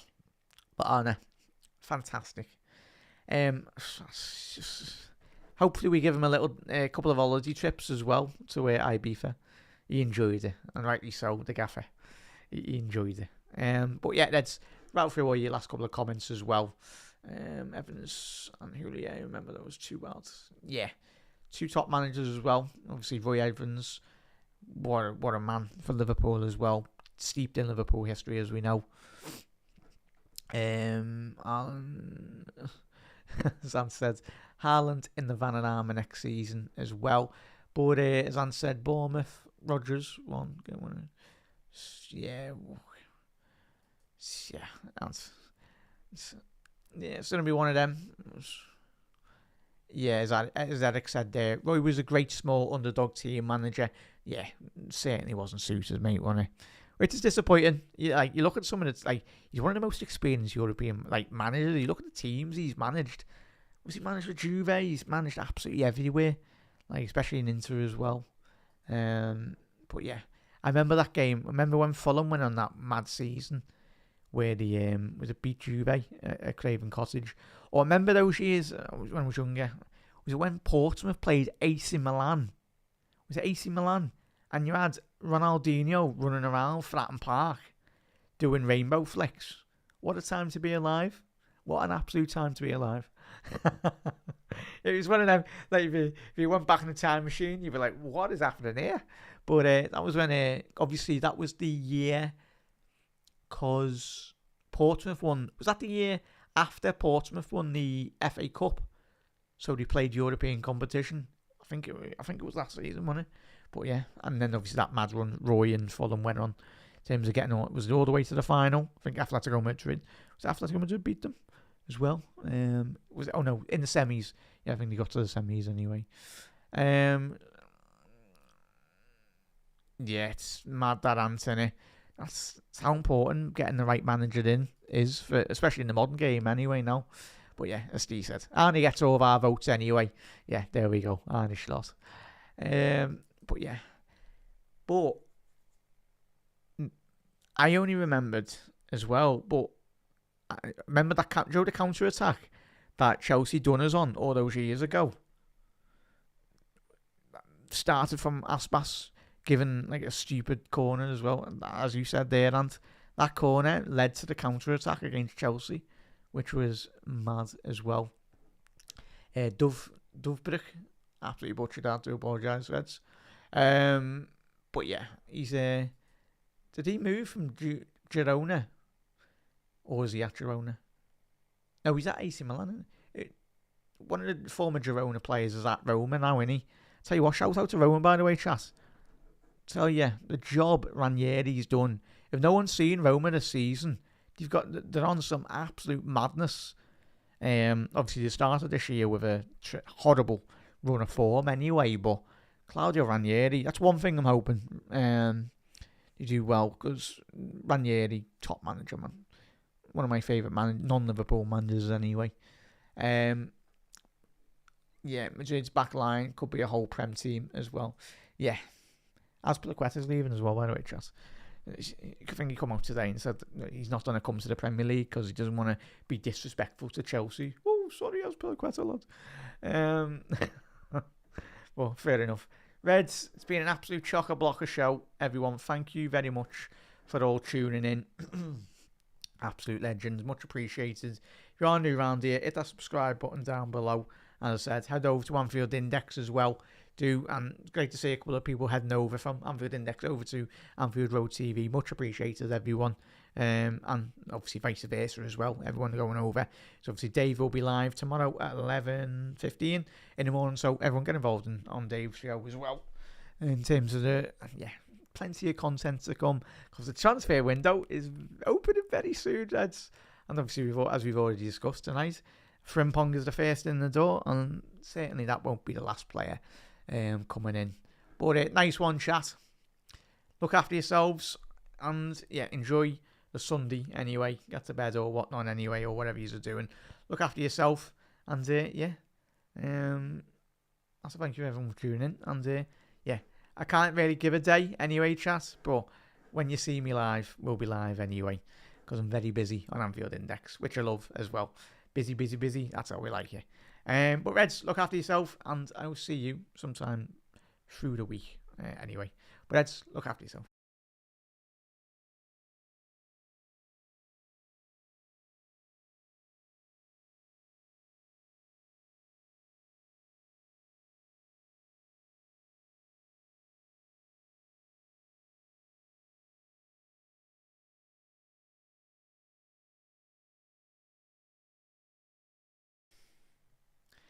Quickly on that one, it was Ant's comment. So like chat, I'm back. Not at the minute, Ant. It's going to be absolutely chock-a-blocker. But if anyone goes to parade, enjoy it, everyone. So, yeah, should be good, bud.